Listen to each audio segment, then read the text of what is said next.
বসো। ভাই সাহেব, ওরা দুজন দুজনকে যখন পছন্দ করে বসো, মানে ওনাদের সাথে একটু কথা হতে বলো। আমি খুব তাড়াতাড়ি একটা ভালো দিনক্ষণ দেখে বিয়ের ডেটটা পাকাপাকি করে ফেলতে চাই। আপনি কি বলেন? আরে আমি আর কি বলবো, আপনি যা করবেন তাতেই আমার সম্মতি আছে। ছেলের যত কিছুই থাকুক, আমি ওই ছেলের কাছে আমার মেয়ের বিয়ে দেব না, বলেছি অনেকবার। এসব কি হচ্ছে? ছেলে ভালো, দেখতে ভালো, সুন্দর, পড়াশোনায় ভালো, তাহলে তুমি জানো না ছেলের বাবা না এই শহরের সবচেয়ে বড় ব্যবসায়ী। আরে প্রতি মাসে আমাদের ব্যাংকে কোটি কোটি টাকা লেনদেন করে। হ্যাঁ, বারবার একই কথা বলছি। আমি ভালো করে জানি ওই বাড়িতে আমার মেয়ের বিয়ে দিলে আমার মেয়ে কখনো সুখী হবে না। মা বলছে এই ফ্যামিলিতে আমাকে কখনো বিয়ে দিবে না, তোমরা নাকি আমার উপর রিভেঞ্জ নিবা। মা এটা কেন বলে তুমি কি জানো?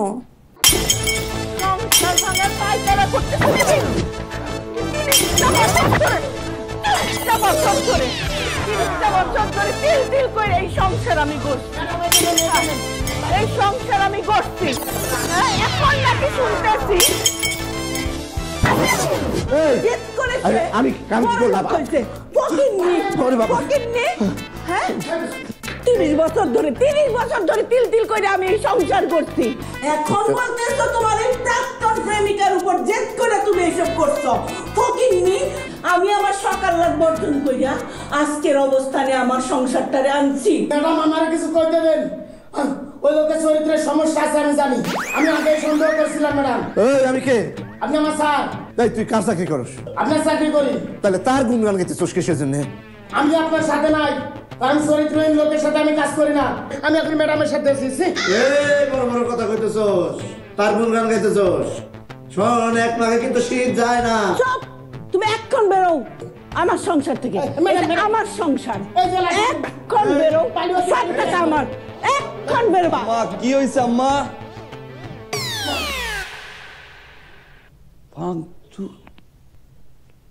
কি হয়েছে আম্মা?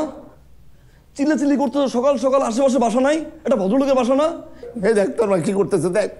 ভাঙচুর করে কিভাবে? চুপ! একটা কথা কবি না। তোরা বাপ পুতে মিলা আমার সংসার ভাঙার ষড়যন্ত্র করতেছিস। হ্যাঁ, আমি জানি না? এই ওই মেয়ের সাথে বিয়েতে রাজি করাইছে তোর বাপের কে? কে? আমি। কিন্তু তুই তো আমারে বলিস নাই যে ওই মাইয়ার মা তোর বাপের এক্স। আই ইশারা মিশারা বন্ধ। আমি কিন্তু লাঠি দিয়া এক্ষণ এই বাড়ি থেকে বাড়ি করে দিব। একদম কথা বলবি না। আমি এই চুপ! এই বিয়েতে আমি রাজি না। আমি রাজি ছিলাম, কিন্তু এখন আমি রাজি না। আমি রাজি।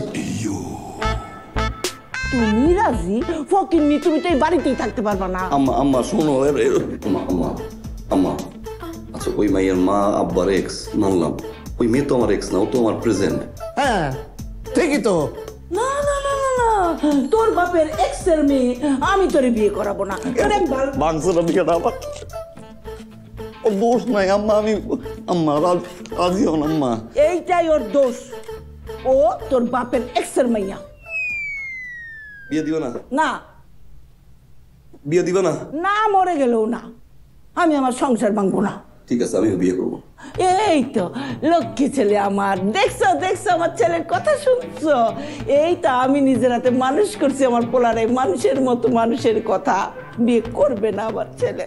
কিন্তু আম্মা, আমি আব্বার মতো না যে গার্লফ্রেন্ডে বাদ দিয়ে সে আরেকজনের বিয়ে করছে। আমি যারে ভালোবাসছি আমি তারই বিয়ে করবো। যদি বিয়ে করতে না পারি আমি আত্মহত্যা করলাম। যা তুই আত্মহত্যা কর, কর যা, তুই আত্মহত্যা কর। তাও আমি এই মেয়ের বিয়ে করাবো না। করবি না, করবি না। চুপ! বিয়ে করবো না? না। আম্মা আমি সত্যি সত্যি কিন্তু ফ্যানসাই শুনতেছি আম্মা। আপনি মতো তো পদের ভাবতে যে না। শোনো, আমি যখন বাসায় কনভিন্স করতে গেছি আমার কিন্তু আম্মু রাজি ছিল না। আব্বু তো প্রশ্নই আসে না। আমি কি করলাম, সময় নিয়ে নিয়ে নিয়ে নিয়ে আম্মুকে কনভিন্স করলাম। এবার আমি আর আম্মু মিলে আব্বুকে কনভিন্স করলাম। আব্বু রাজি হয়ে গেছে। এখন তো আমার বাসায় কোনো প্রবলেম নাই, সবাই রাজি। বিয়েতে না একটা প্রবলেম থাকবে, এটাই স্বাভাবিক না? ভেঙে বললে চলবে না, সলভ করতে হবে। তুমি আমি মিলে সলভ করবো, আন্টিকে বুঝাবো, একসাথে বুঝাবো। তাই বলে এত কিছুর পর যদি বিয়েটা না হয় তাহলে আমি মরে যাব। কি হবে সকালে আমার তোর সাথে একটা কথা কওয়ার জন্য আসলাম। কি আব্বা? তুই কি তোর শিরমার সাথে আমার একটু দেখা করার ব্যবস্থা করবি?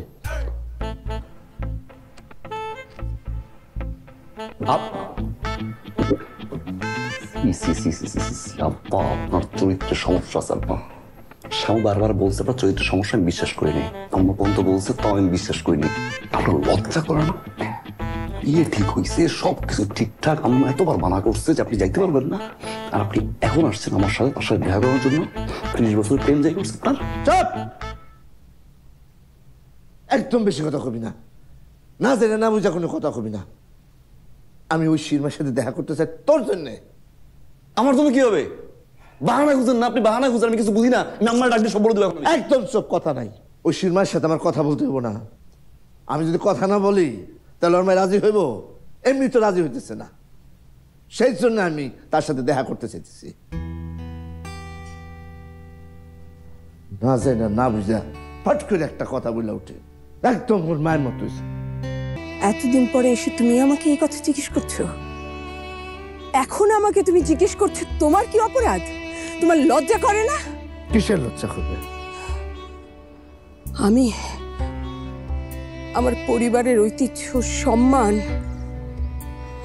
আমার সমস্ত পরিবারকে পায়ে ঠেলে তোমার হাত ধরে তোমাকে বিয়ে করার জন্য বেরিয়ে যেতে চেয়েছিলাম।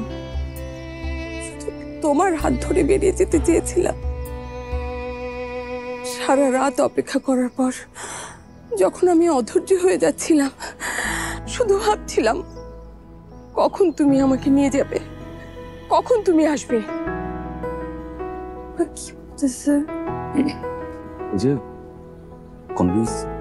কনভিন্স করতেছে আমাদের বিয়েটা কিভাবে হবে, আমরা কিভাবে সংসার করব, হানিমুন কোথায় করব, কোন দেশে ওয়েদার ভালো, বাচ্চা কাচ্চা কেমন কয়জন হবে, মানে এইসব এইগুলা কেন বলবে?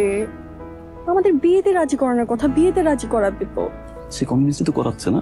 একটু ওয়েট করো, তুমি আজ তো মায়ের টেনশন, আমি আছি আমার টেনশন। কোন সময় আম্মা ফোন দেয়, আম্মা যদি ফোন দেয় একবারই জানতে পারে এই কাজ করছি। আল্লাহ পারবে পারবে পারবে, আমার বাবা পারবে, আমার বাবা পারবে, আমার বাবা পারার মতো মানুষ। একবার যদি নিমখারামি করছে সব্বো, একবার যদি তো কাঁদে সব্বো, বুঝো তুমি আব্বা। মামা সেই সময় এসে বলল তুমি তাকে পাঠিয়েছো, তুমি তাকে পাঠিয়েছো এইটা বলে যে তুমি আমাকে পালিয়ে বিয়ে করতে পারবে না। মনে নেই তোমার? হ্যাঁ, তুমি বলে পাঠাওনি মামাকে? একদম ফালতু কথা বলবো না, একদম না। কে মামা? এখন তুমি মামাকে চেনো না? না, তুমি মামাকে চেনো না?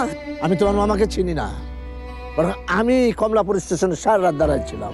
আমি অপেক্ষা করতেছিলাম যে না তুমি আসবে। আমার বিশ্বাস ছিল যে তুমি আসবা, যত বাধাই থাকুক, যত কষ্ট হোক, তুমি আসবা। ভোর পর্যন্ত আমি ওখানে দাঁড়াইছিলাম, তুমি আসো নাই। হ্যাঁ, টাকা, অর্থ, বৈভব, তার মানে আমার মামা, আমার নিজের মামা। ও আমি বুঝতে পারছি তোমার মামা এই ঘটনাগুলি ঘটাইছে। আমরা যাতে দুইজন একসাথে না থাকতে পারি, সংসার না করতে পারি, সেই জন্যে তোমার মামা এই ঘটনা ঘটাইছে। আমার কাছে সব ক্লিয়ার, পানির মতন ক্লিয়ার।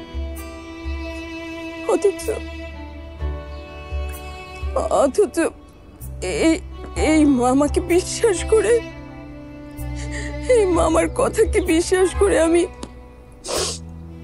তোমাকে এতগুলো বছর অবিশ্বাসী ভেবে আমাকে তুমি মাফ করে দাও।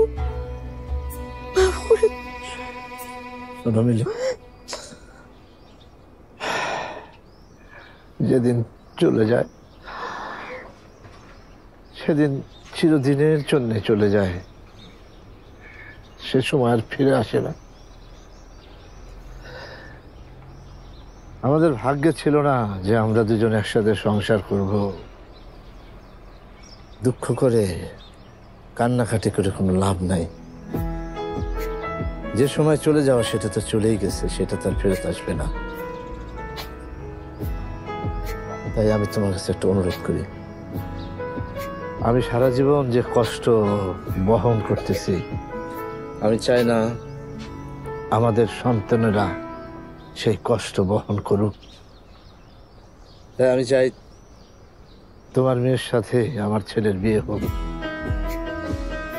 আমি এই বিয়েতে সম্মতি জানাইতেছি। তুমি রাজি হয়ে যাও।